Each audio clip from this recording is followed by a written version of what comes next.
La masticación y la deglución.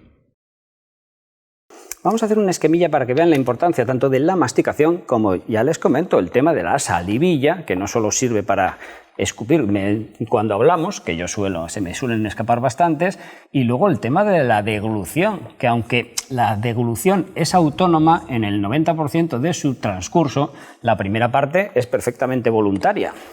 Nosotros tenemos los dientes, esa boquilla que yo siempre pinto, con los piñillos, los de delante, pero claro, es que aquí detrás también hay piñillos, que están toda la zona de las premolares y de los molares. ¿Y por qué los pinto así de monolíticos? Porque cada diente tiene una función. Estos dientes de delante, que son los incisivos y los caninos, cortan. Y estos dientes de atrás trituran. Claro, si nosotros le pegamos un ñasco a un bocata, lo metemos, está cortado, de acuerdo, pero lo engullimos como un pavo, no lo hemos triturado, no hemos metido nada de saliva. Eso es un bodoque que va a llegar al estómago y nos va a producir una digestión horrorosa. ¿Qué tenemos que hacer? Masticar lo suficiente. ¿Por qué? Porque paralelamente, al lado de los dientecillos, tenemos, si esto es la mandíbula, y aquí tenemos la oreja para que se sitúen, aquí tenemos una glándula con su salida, que es la glándula parótida. Parótida, con tilde. Aquí tenemos la glándula submaxilar. Perdón, sí, submaxilar. Y la sublingual la tenemos aquí, que sale justo por debajo de la lengua. ¿Y su función qué es? Producir H2O, es decir, saliva, es decir, poner un poco más fluido el bolo. Pero no solo es esa la función, porque la saliva también tiene una sustancia que es la amilasa. Y esa amilasa, por ejemplo, cuando comen ustedes espaguetis, los trocean los dientes, pero los empieza a digerir, a poner en su forma de monosacáridos esa amilasa de la saliva. Por lo tanto, la gente que no ensaliva bien el bolo tarda más en digerir. Luego tenemos otro órgano, que es un órgano muscular, que es la lengua.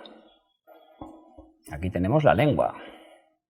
Que la gente dice, la lengua solo vale para sacarla y hacer burla. No, no, no, es que la lengua es un músculo y es un músculo que tiene tanta fuerza como el bíceps. La lengua aplasta el alimento contra el paladar, contra el lateral y lo va moviendo para conseguir que el alimento pase por todos los molares. Si tragamos como los pavos, la lengua no funciona. Esta sería la fase de masticación y insalivación o ensalivación. Vale, ya tenemos el bolo perfecto en la boca. ¿Qué tenemos que hacer? Tenemos que deglutirlo. Tenemos que tragarlo. Y aquí, como siempre tenemos la multitarea, para tragarlo tenemos la contribución, otra vez, de la lengua. ¿Por qué? Porque la lengua lo empuja hacia atrás. Es la fase voluntaria de la deglución. Cuando nosotros queremos tragar, la lengua empuja el bolo que estaba aquí, lo empuja hacia atrás para que caiga para abajo. ¿Hacia dónde cae? ¿Hacia el suelo? No, señores. Cae por el tubo muscular que es el esófago, que estaría por aquí. Iría por aquí.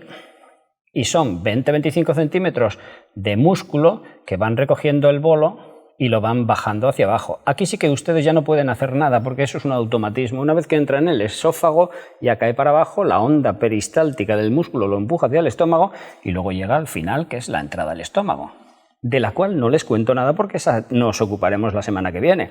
Así que ya ven ustedes lo importantísimo que es todo el tema de la masticación y de la deglución, porque realmente es la primera fase de cómo nos alimentamos. Entonces realmente es vital hacerlo bien. La digestión gástrica. El estómago es una dilatación muscular en el trayecto del alimento, es decir, hasta aquí habíamos visto el otro día que era el esófago y a partir de aquí, donde acaba el píloro, empieza el intestino, que lo veremos el próximo miércoles. En este saco muscular pasan varias cosas. Primera cosa, está dilatado, no es un tubo tan fino como el que era, está dilatado. ¿Por qué? Porque tiene que tener capacidad, porque si no tuviéramos estómago, en vez de comer 3 o 5 veces al día, tendríamos que comer 25, porque comeríamos y iría rápido al intestino. Tendríamos que estar comiendo en continuo. Por lo tanto, esa función de reservorio es la primera. Luego, bueno, ya que lo tiene ahí amontonado, pues lo bate. ¿Por qué lo bate? ¿Por qué bate el alimento? Porque es un músculo. El estómago no deja de ser un musculillo, como el musculillo así de los culturistas, que se contrae y se relaja, se contrae y se relaja. Por lo tanto, es como una bolsa de plástico en la que ustedes meten una papilla, se acabe batiendo más. No solo eso, no solo es mecánico, es que también hace digestión química. ¿Por qué? Porque el estómago produce acidez. Produce una acidez, de hecho el pH del estómago es muy ácido. ¿Para qué? Para que si nosotros tenemos la mala suerte de que nuestro alimento iba contaminado y venía con bichitos, que puede pasar, aquí dibujo los bichitos, esta acidez viene y los revienta. Es decir, que la acidez gástrica es un mecanismo de defensa antibichos. Y además, otra cosa que hace es que el pepsinógeno lo transforma en pepsina. Es decir, la acidez es necesaria para generar esa pepsina, que es la que se encarga de cuando ustedes meten ese cachopo de espanto, la carne, digerirla. Es decir, la pepsina es la que rompe las proteínas y las separa en aminoácidos. Así que ya ven, el estómago no es simplemente un trozo tonto ahí que no vale para nada. El estómago tiene muchas funciones y es muy importante. El estómago. ¿Qué le llega al estómago y cómo lo transforma? La idea es, lo que le llega es el alimento que ¿qué ha pasado? Que lo hemos masticado. Es decir, que lo hemos roto. Simplemente es un machaque físico, no le hemos cambiado las propiedades. Y lo que sí hemos hecho es, con unas glandulillas, que son las glándulas salivares, lo hemos como mojado. Y además hemos empezado con la amilasa. Con esa amilasa hemos empezado a digerir los hidratos de carbono, pero nos va a llegar comida pelín digerida y mojada. ¿Y nos llega a dónde? Nos llega a nuestro fantástico estómago. Es decir, llega por aquí y tras lo que pase aquí, tendrá que salir por aquí, por el píloro. Esto sería el esófago y esto ya tenemos el estómago. Pues muy bien, pues nosotros lo primero que tenemos que hacer ¿qué es? Batir y batir y batir. Para eso tenemos una buena musculatura, como siempre les pinto yo los músculos, que lo que hace es mover mucho lo de dentro y darle como las secadoras o las centrifugadoras, vueltas y vueltas y vueltas. ¿Para qué? Para que se mezcle bien, para que se bata bien. ¿Qué pasa? ¿Que el estómago solo mueve, no digiere? Sí, señores, sí, lo empieza a digerir. ¿Por qué? Porque el estómago produce pepsina. Bueno, realmente produce pepsinógeno, que es el original de lo que deriva la pepsina, pero luego se transforma. Y la idea es, esa pepsina, las proteínas, las empieza a romper. Poco, pero las empieza a romper. Con eso ya empezamos la digestión, es decir, ya empezamos a romper los nutrientes. Ya mascamos los alimentos en su momento, pero empezamos a romper los nutrientes. Luego también, fíjense, para llegar aquí, el alimento ha recorrido unos 30 centímetros. Es decir, que si hemos comido yogur, que ya los tiene, o hemos comido cualquier alimento que tenga microbios, que todos lo tienen, por aquí nos han venido bichos. Y estos bichos, vaya, algo tendremos que hacer con ellos. Pues sí, señores, tenemos un mecanismo. El mecanismo de defensa del estómago es producir protones, es decir, acidez. Esa acidez mata bichos. Y a la vez ayuda, lo que les comentaba antes, a que el pepsinógeno se convierta en pepsina y empiece a digerir las proteínas. Por lo tanto, ya ven que va todo concatenado. Pues todavía hay una cosa más que hace el estómago. La maravilla para conseguir que un nutriente, que es la B12, que si no se le pega algo, no la podemos absorber, ¿qué le pegamos? Una cosa que se llama factor intrínseco. Ese factor intrínseco se produce en el estómago. Si no se produjera la B12, sí, entraría por el intestino, viajaría por el intestino, pero le faltaría la pieza del factor intrínseco, que es lo que le abre la puerta del intestino y hace que nosotros la podamos absorber. Por lo tanto, la gente que no produce factor intrínseco, o por ejemplo, imagínense que les quitan el estómago, una gastrectomía porque tienen un cáncer de estómago o porque le quitan la mayor parte del estómago por obesidad, va a mal absorber esa vitamina B12. Con lo cual, si veníamos de aquí, ¿qué nos sale del estómago? Pues del estómago nos va a salir una papilla, ya sale una papilla porque está batido, es decir, la papilla, con las proteínas parcialmente digeridas, con la B12 ya acoplada, con el factor intrínseco y razonablemente, esperemos, sin bichos. ¿Qué va? Así, a lo tontín, algo hemos ganado. Luego, ¿dónde cuela? Para el duodeno, intestino y luego veremos ya lo que le pasa. Pero bueno, por lo menos para lo que vale el estómago ya lo sabemos. La digestión pancreática y biliar. Nosotros estábamos aquí en el estomaguillo, aquella dilatación muscular en la cual habían llegado los alimentos por aquí y se tenían que ir por acá. Acuérdense que no solo valía para batir, también empezaba a hacer una digestión, que era la digestión de los hidratos de carbono, que lo hacía la amilasa, esa amilasa que venía de la saliva, y también empezábamos la digestión de las proteínas, que lo hacía la pepsina, que esa sí la producía el estómago. Pero lo demás, las grasas no las tocábamos y la mayor parte de las proteínas y los hidratos de carbono allá se iban casi enteros. ¿A dónde se iban? Pues no tenían más que dar una curva, sin derrapar, sin tirar de freno de mano, y aparecer por esta salidilla de aquí, que es la salida de dos órganos, dos glándulas exocrinas que producen secreción para afuera, que serían, no están aquí realmente, pero yo voy a pintarlas por aquí. El páncreas, tenemos en la mesa esos órganos, tenemos el páncreas y tenemos la vesícula biliar, con su salidilla, vesícula, a ver si lo pongo bien, biliar. Estos son los encargados, el páncreas, de tirar todo el jugo pancreático y la vesícula biliar de tirar toda la bilis. ¿A qué? A esta zona del duodeno donde se va a mezclar con el bolo. Vamos a aplicar la teoría de la lupa y vamos a amplificar esa zona de intestino. Tenemos nuestra zona de intestino, cuyo tránsito vendría por aquí y saldría por acá, para que se hagan ustedes la idea. Nosotros en el intestino podemos tener el hidrato de carbono, que son, que se cae la pizarra, que son muchas H's seguidas, que tendremos que separar. Tenemos también proteínas, muchas P's seguidas. Y luego las grasas no, las grasas suelen ser un glicerol y 3 ácidos grasos, que son los triglicéridos. Pero que también tenemos que romper, porque meterse eso para dentro del cuerpo por el intestino es muy complicado. La idea es, nosotros llegamos y el páncreas que es el órgano principal de esta fase de la digestión, lo primero que tira es más amilasa, que se encarga de romper estos hidratos de carbono. Hasta ahí perfecto. Amilasa de la salivilla más amilasa del páncreas, hidratos de carbono casi digeridos. Ya veremos que les falta un hervor, pero casi digeridos. Vamos a las proteínas, que ya venían tocadas por la pepsina. Pues aquí tenemos la tripsina, la quimiotripsina y la carboxipeptidasa. Fíjense qué nombres, ni se les ocurra memorizarlos, que obviamente esto no se lo voy a preguntar, que se encargan de romper estas cadenas de proteínas en trocitos más pequeños. Acuérdense, la digestión no es ni más ni menos que convertir un cachopo en pequeños trocinos, no tiene más.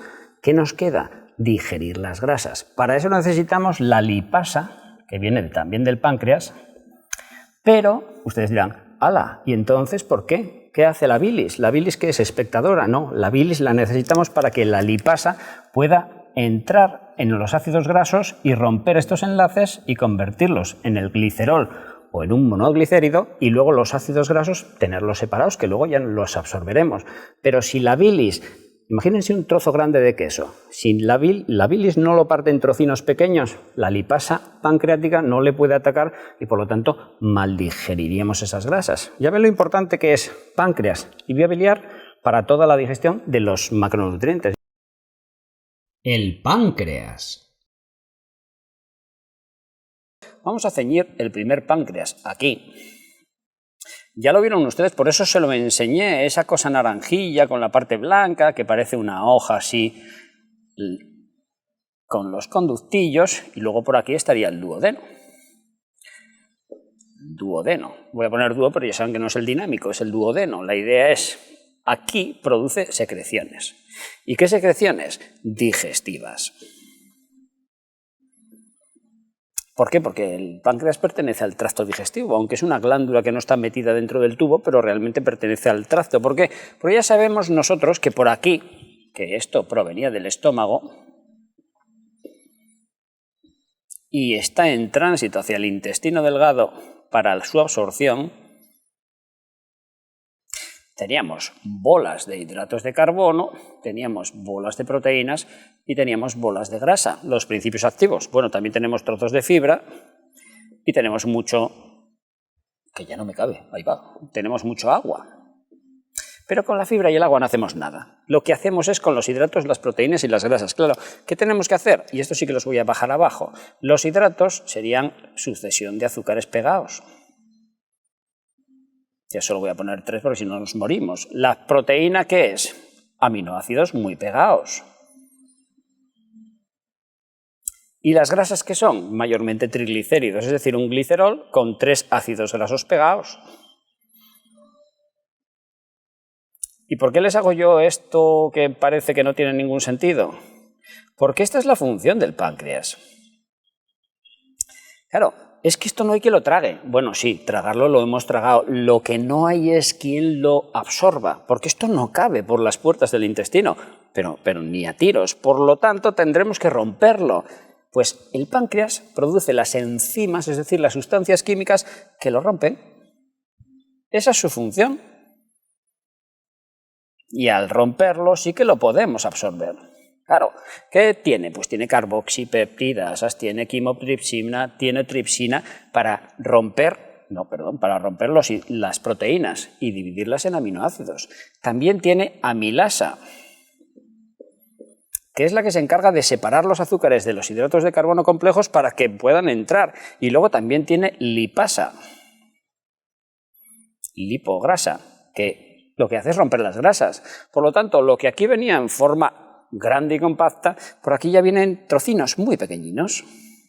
Y esos trocinos sí que el intestino, que ya lo veremos otro día, sí los puede, porque tiene puertas pequeñas en las que caben, sí que los podemos absorber. Si no trabajara el páncreas, todo esto iría para abajo, nos daría una diarrea hipersecretora, porque esto arrastraría muchísima agua y nos iríamos por la patilla de abajo. Por eso cuando a la gente le falla el páncreas tiene diarreas, porque no absorbe nada. Vale, muy bien. Eso es lo que echamos fuera del cuerpo, desde el páncreas a la luz del tubo digestivo. Pero les dije que había 2 páncreas. Bueno, un páncreas con 2 funciones. La parte endocrina, vamos a dibujar otro páncreas, con los mismos ramales.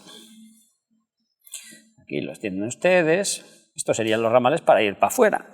Pero claro, al lado del páncreas también hay ¿el qué? Vasos sanguíneos. Y fíjense ustedes, por el cuerpo tenemos inspectores. Inspectores aquí, que son los ojos que todo lo ven, y que en nuestro cuerpo van vigilando cómo estamos de azúcar. Verbigracia de glucosa en sangre, que esa es la parte fina. Es decir, que si tenemos esta escala, tenemos un máximo y tenemos un mínimo de niveles. Mientras la cifra está por aquí no pasa nada. El inspector dice placet, no pasa nada. Pero ay madre, si nos pegamos una buena fartura y nuestra glucemia nos sube por aquí a 230, por ejemplo, ya se encienden todas las alarmas, porque claro, esa cantidad de azúcar dentro de los vasos los puede masacrar. El inspector que dice, zafarrancho de combate, ¿y a quién se lo dice? Se lo dice a las células beta, que son las que producen insulina. Y se ponen a producir insulina y la vierten a la sangre. ¿Para qué? Para que esa insulina obligue a que esta sangre llena de glucosa salga de la sangre y se meta dentro de las células. Y por lo tanto la cifra de glucosa en sangre baje y se vuelva a meter en la zona de la normalidad. Bien, muy bien. Vale, estamos todos contentísimos, felices, choquemos las manitas, tenemos un medio de evitar la hiperglucemia. ¿Y la hipo? ¿Y la hipo quién la evita? Tenemos otras células en el páncreas, porque este vigilante también, cuando hacemos mucho tiempo sin comer y nos bajamos a 30, por ejemplo, de glucemia, estamos más famélicos que el perro un ciego. ¿Qué pasa? Que también dice, cuidado páncreas, ponte a trabajar. Lo que pasa es que avisa a otras células, que son las células alfa. Y esas células no producen insulina, producen glucagón, que también lo mete en la sangre. Bueno, realmente no mete glucagón en la sangre, lo que mete es proglucagón, la forma anterior al glucagón, de tal manera que luego cuando llega al hígado, el proglucagón se convierte ya en el glucagón, que hace que el hígado, que está almacenando mucha glucemia compactada en forma de glucógeno, al recibir el estímulo de glucagón, porque hay poca glucosa en sangre, dice, pues voy a romper glucógeno y empezar a echarlo a la sangre. Con lo cual la lleno de glucosa, sube la cifra de glucosa, volvemos a la normalidad y todo solucionado. Ya ven ustedes, complicado, pero fácil a la vez. El páncreas, por eso, solo tenemos uno y cuando se estropea tenemos muchos problemas, tanto de digestión como toda la parte del metabolismo de los hidratos de carbono. La vesícula biliar. Nuestra vesícula es un saco que está metido en mitad de un trayecto, cuyo trayecto es de tubos que vierten el contenido al duodeno. Lo vamos a poner aquí. Duodeno. Vamos a poner para que no parezca que es puodeno, que no tiene que ver con púo, y esta es la vesícula. Vesícula. Perfecto. Y ustedes dirán, pues no va el pana, porque es un saco. Es un saco con pliegues dentro en el cual se va acumulando bilis. Es un reservorio de bilis. Pero ustedes dicen, ¿y de dónde sale esa bilis? Esa bilis ya viene formada, ya viene con sus ácidos biliares, sus sales biliares, ya viene del hígado, que es el que realmente se le ocurra. Luego viene aquí, se almacena y claro, y dirán ustedes, ¿y cuándo la liberamos? ¿Qué la liberamos? Cuando nos da la gana. Yo ahora mismo, si aprieto mucho, no aprieten que se me defecarán, pero si aprietan mucho la barriga, si aprietan, ¿exprimen ustedes su vesícula biliar? No. Necesitan que el vigilante que hay aquí en el duodeno, con sus ojillos bien a visor, vea que han comido ustedes una fondue de queso o unos espaguetis con pancetona, es decir, algo con grasa. Vamos a poner aquí la G para que vean que la clave es la G de grasa. Y cuando el vigilante duodenal dice, uy, que ahí hay grasa, es cuando dice, vesícula, contráete, que necesitamos disolver. Y es cuando nos sale toda la bilis. Y al salir la bilis, ¿qué nos hace? ¿Nos rompe la grasa? No, porque ya sabemos desde ayer que la grasa la digiere la lipasa pancreática. Pero necesitamos que todos estos bloques de grasa, aunque estén muy masticados, acuérdense que esto es microscópico, pero todavía es grande. Necesitamos que se emulsione la grasa, es decir, que los trozos grandes se separen para que luego les pueda atacar la lipasa pancreática, que ya la vimos. Y una vez que les ataca la lipasa, que es la que dividía todo el triglicérido en el glicerol y los 3 ácidos grasos, ¡hala! Ya tenemos digeridas las grasas. La fadona la abuela ya coló para adentro, con lo cual, fantástico. Pero ustedes pueden decir, vale, muy bien, sí. ¿Y entonces qué les pasa a los que les operan? Bueno, vamos a hacerlo, vamos a hacer una hipótesis. Si nosotros perdemos lo que la naturaleza nos dio de dotación, ¿qué tenemos? Tenemos un tubo que simplemente nos llega hasta el duodeno.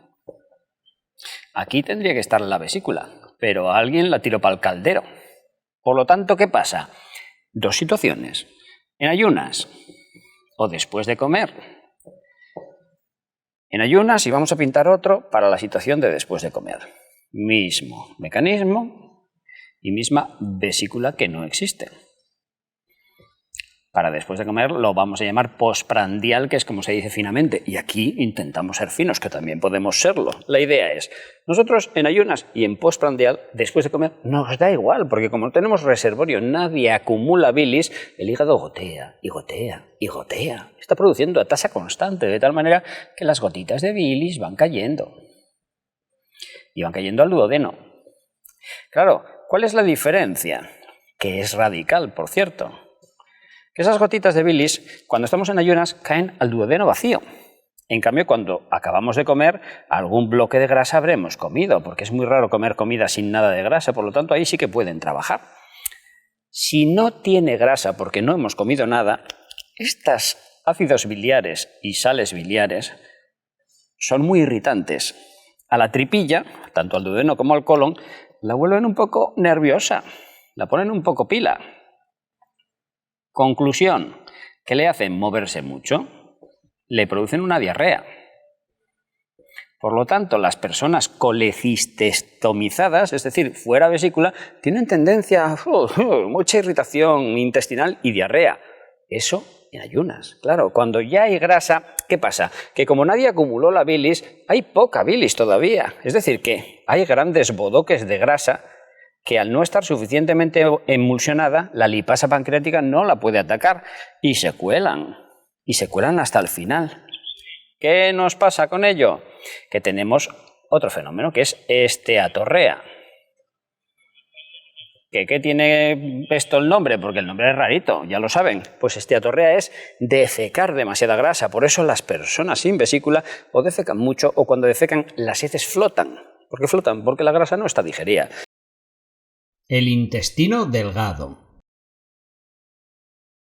Nosotros tenemos nuestro intestino delgado que no deja de ser un tubito más. Y que si esta pared de dentro fuera lisa y lasa, pues no habría problema. Sí, absorbería durante sus 7 metros y nada más. Pero claro, esta pared no es lisa. Porque el que lo inventó dijo, oye, ya que lo tengo ahí, vamos a plegarlo un poco. Acuérdense de la imagen que les he puesto yo del papelito. Pues se pliega como haciendo vellosidades intestinales. De tal manera que la luz del intestino es así. Claro, ¿y para qué necesitamos que se pliegue? Pues para que aumente la superficie y por lo tanto pueda absorber por aquí, por aquí, por aquí, por aquí, por aquí, por allí y por todos los lados. Pero no solo eso, porque esos son los pliegues de la propia tripa. Pero si nosotros recortamos aquí uno de los pliegues, veremos que los pliegues también están a su vez plegados con las microvellosidades intestinales. Es decir, esto es un frenesí, aquí está todo doblado, como si fuera un catálogo de gente haciendo yoga. Y no se acaba ahí, porque sí, nosotros aquí con estas vellosidades nos llega el vaso por aquí y nos sale por aquí y va recogiendo todos los nutrientes que se absorben desde la luz intestinal, que ahora les voy a contar dónde se absorbe cada cosa. Pero, bueno, dijeron, ay, oye, mira, 7 metros, le hemos dado un primer pliegue, le hemos dado un segundo pliegue, pero claro, si aumentamos este pliegue, veremos que ese pliegue está compuesto de células. ¿Se acuerdan las que siempre les pongo yo en los epitelios y en los órganos como la vesícula y demás que pinto ahí con tanta frecuencia? Pues estos son células. Estas células que lo que hacen es permitir, como guardias de tráfico, que pase lo que está en la luz intestinal ya digerido, por lo tanto ya separado en principios activos, en macro y micronutrientes, lo dejan pasar a ese vaso sanguíneo. Y dicen ustedes, vale, esto ya es muchísima superficie. No, señores, no. Vamos a coger una célula. La célula del intestino no es así, con su núcleo. No es plana, es así. Y también tiene invaginaciones, más todavía. De tal manera que imagínense ustedes, esto es un cuadradito de estos, que está metido en una microvellosidad de estas, que a su vez está metida en las macrovellosidades de estas, que ya es lo que configura la pared. Claro, tubo de 7 metros tiene ahí para absorber la mundial. Bueno, vamos a coger los 7 metros y vamos a estirarlos. Tubito de 7 metros estira. Bueno, este tiene menos de 7 metros porque no tengo yo una pizarra tan larga. Pero bueno, intentaremos hacer la escala, porque el intestino delgado son 3 intestinos pegados. Son una primera parte, que es el duodeno, una segunda parte, que es el yeyuno, y una tercera parte, que es la más larga, que es el íleon. Y la idea es, fíjense ustedes, esto es medio metro. Esto es 1 metro y estos son 5 metros. Y ustedes dirán, bueno, ¿y cuál es la función de que estén más o menos diferenciados? Si han prestado atención estos últimos días habrán visto la digestión gástrica y todo para lo que funciona tanto el páncreas como la vesícula, es decir, todo lo que nos viene por aquí, que viene del estómago y sale por allí, que va a ir ¿a dónde? Al intestino grueso, que veremos mañana. Claro, aquí venía todo mezclado y sabemos que en el duodeno abocaba el páncreas con todos sus jugos y la vesícula biliar con su bilis. Y ahí se mezclaba con los alimentos y seguía digiriendo. Pues claro, esta primera parte, el duodeno, que es un tubillo así retorcidillo donde embocan todos estos órganos, absorber no absorbe mucho, pero ya tiene una pequeña puertecilla para absorber ¿qué? Vitamina C, vitamina D y yodo. Lo demás no se absorbe porque todavía no está tan rotillo, tan menudeado que realmente nos pueda caber. ¿Dónde nos empieza a caber? ¿Dónde es? En el yeyuno, que ya tiene un buen portalón y un portalín. Tiene una pequeña y una grande, porque por la grande ya se nos cuelan adentro del cuerpo hidratos de carbono y proteínas. Y por la pequeña se nos empiezan a colar las vitaminas. Pero todavía hay mucho material muy utilizable que, ¡hala!, en 1,5 metros no le dio tiempo a meterse. Claro, ahí está el margen de esos 5 metros, que tiene un pedazo de puerta inmenso. ¿Para qué? Para las moléculas más grandes del cuerpo, que ¿cuáles son? Las grasas, que al absorberse en el ilion y no al principio les da tiempo a mezclarse con las sales biliares, acuérdense lo de emulsionar, es decir, separarlas, y luego la lipasa pancreática, que era la que cortaba los trozos, el glicerol por un lado y los 3 ácidos grasos por otro, pues aquí ya vienen partidinas, que es como tienen que venir. Y luego tenemos también que tiene por aquí una puertecilla para meter en el tramo final la vitamina B12, que sabemos que en el estómago se le pegaba el factor intrínseco, aquel que dijimos el día del estómago, y luego ya se meten todos los minerales. Y ojo, muy importante, porque ya verán ustedes que al intestino grueso va a llegar 1,5... ¡Ay, que se me acaba la pizarra! Voy a pedir una más grande a los Reyes. 1,5 litros de líquido. Pero es que aquí al principio aparecen 7 litros. Y ustedes dirán... Sacan el abaco, otros cuentan con los dedos, otros dicen, Pepe, tráeme la calculadora, que ya hace tanto que no resto. Sí, 5,5 litros, ¿dónde van? Aquí ese agua tiene que absorberse. Por lo tanto, también absorbe agua. El hígado.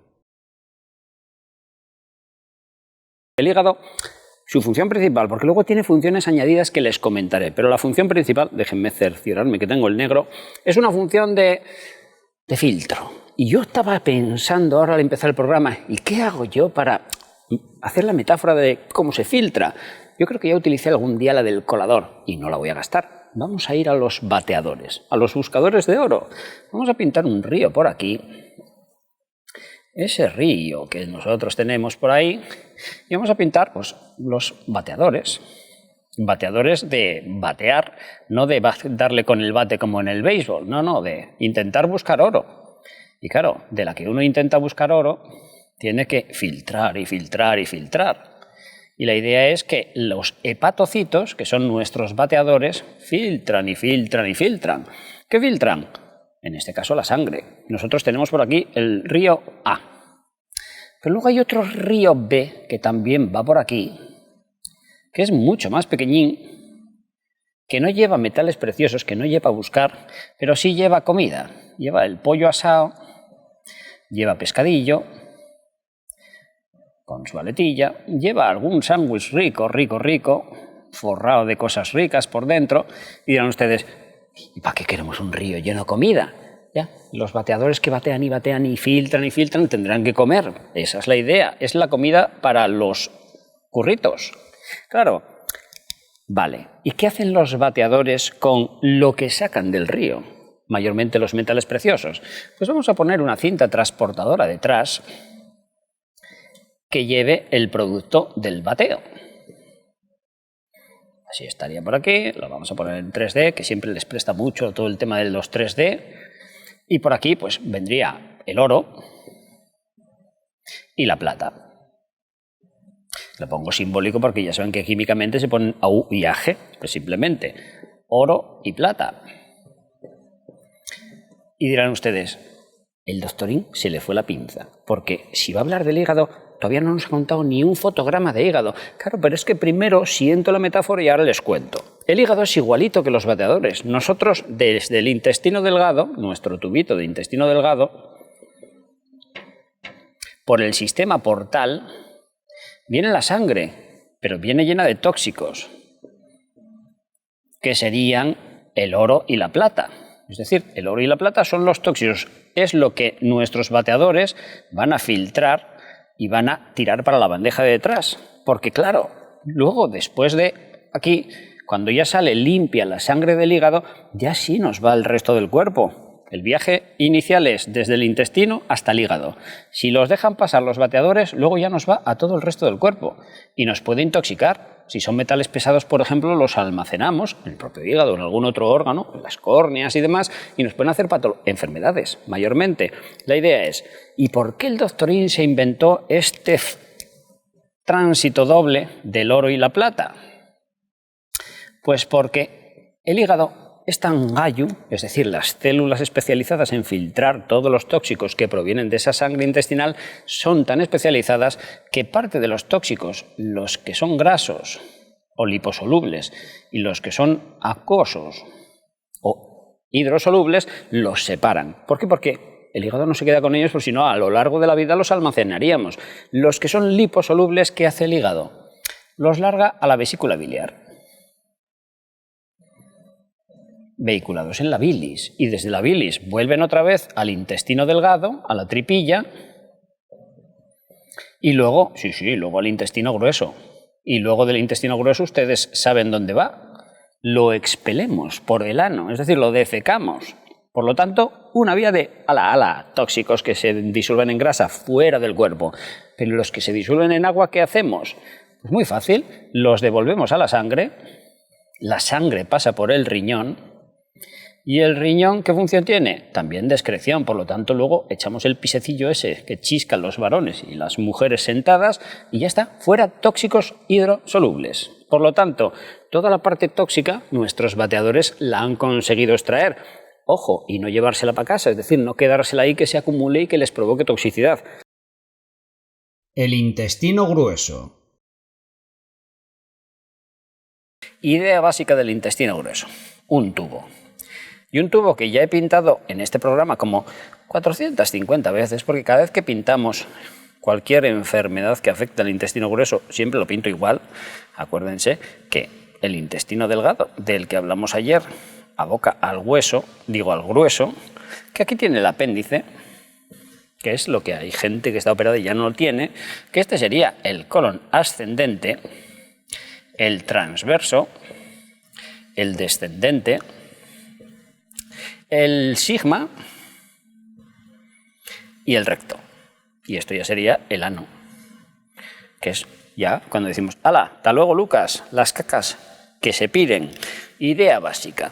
Muy bien. Si solo fuera un tubo de tránsito, ya por transitar, pues para eso está muy bien dotado. ¿Por qué? Porque cada austra de estas, es decir, cada invaginación en el tubo, son zonas en las que hay músculos. Hay gente que tiene más músculo en el tubo digestivo que en los brazos. Y la idea es, se van contrayendo de un modo secuencial de tal manera que propulsa el contenido hacia la parte final, que es lo suyo. Y acuérdense, esto se llama ascendente porque al estar de pie el sentido de la materia interna es ascender. Transverso porque es una tripa transversal y descendente porque baja. Por lo tanto, tendrá que empujar mucho más aquí arriba porque tiene que ir contra gravedad, salvo que estemos tumbados, que aquí abajo, que bueno, la gravedad también ayuda.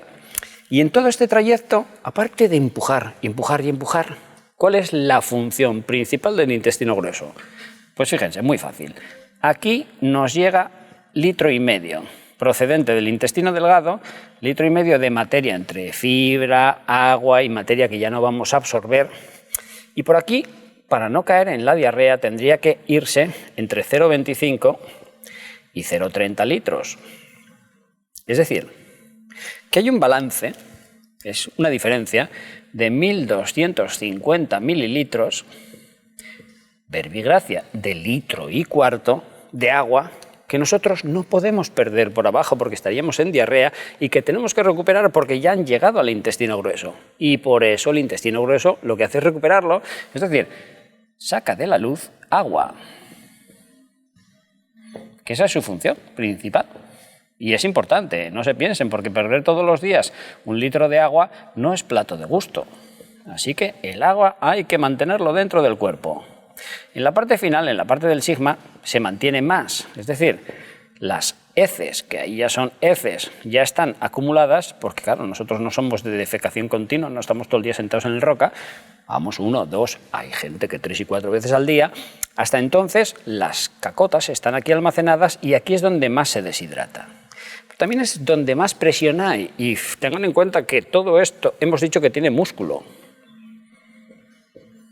Y el músculo tiene la costumbre de decir, oye, sí, yo trabajo, pero tengo que comer también y me tienen que avisar.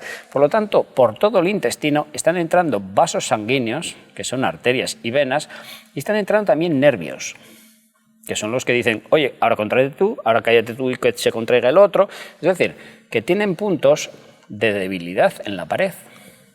Claro, esos puntos de debilidad que vamos a ampliar, sería la pared así, y entraría por aquí la arteria que fuera, o la vena que fuera, que saldría, es decir, sabemos que es arteria o vena, según el trayecto, y luego entraría el nervio que inervaría el trozo de tripa, y claro, como aquí hay mucha caca, hay gente que está apretando, está uno de pie, las vísceras, sobre todo la gente obesa, están apretando mucho para aquí abajo, aquí hay mucha presión en la pared. Y llega un momento que aquí en la entrada de los vasos o del nervio, la tripa dice, me voy a dar un viaje, y hace un globito. Ya tenemos el divertículo, que yo creo que ya se lo expliqué una vez. Pues es así, aprovecha la entrada de la arteria, la salida de una vena o la entrada del nervio para decir, oye, ahí que la pared está un poco menos dura, menos tensa, voy a salir. Claro, si se nos llena la parte final del sigma de divertículos, nos puede dar estreñimiento, nos puede dar mucho dolor y problemas. Y luego la última derivada, toda la irrigación de arterias y venas, hay mucha irrigación en esta zona final, en el recto y en el ano también. Claro, cuando tenemos una vena normalita en el ano, con sus valvulillas, y funciona, no hay problema. Pero cuando esas venas se dilatan y las válvulas dejan de funcionar, ¿qué tenemos? ¿Varices anales? No, tenemos hemorroides, lo cual también nos condiciona que queramos defecar o no, porque claro, la hemorroide que rompe y que duele no nos hace defecar, aparte de que pica. Ya ven que muchas de estas cosas las hemos visto, así que un tubo tan tontaina como el intestino grueso, vital para el agua. Quédense con eso.